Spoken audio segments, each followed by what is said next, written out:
আজ স্বাধীনতা দিবস উপলক্ষে আমাদের বাতকুল্লাতে ভুবন মোহিনী গার্লস হাই স্কুলে একটা সুন্দর অনুষ্ঠান অনুষ্ঠিত হয়েছিল। এখানে সকাল থেকে প্রতিযোগিতা ছিল অনেক রকমের। অঙ্কন প্রতিযোগিতাতে আমার মেয়ে অংশগ্রহণ করেছিল। তো সকালে স্কুল প্রোগ্রাম করে অঙ্কন প্রতিযোগিতায় চলে গিয়েছিলাম।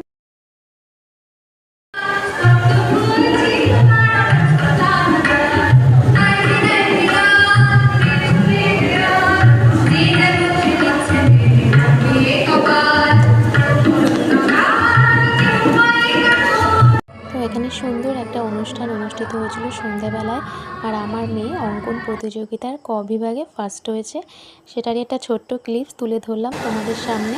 অঙ্কন বিভাগ হয়ে প্রথম মৈত্রী দাস, দ্বিতীয় ঐহিনী রাহা, তৃতীয় সৌমিক পাল। প্রথম মৈত্রী দাস ওকে পুরস্কৃত করবে কমরেড যুগল চাকমা।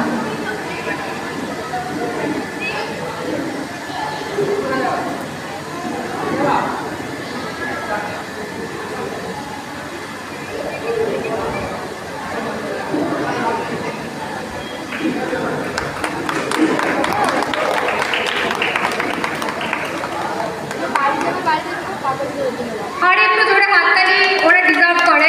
ভিডিওটা ভালো লাগলে কমেন্ট করে জানিও। টাটা।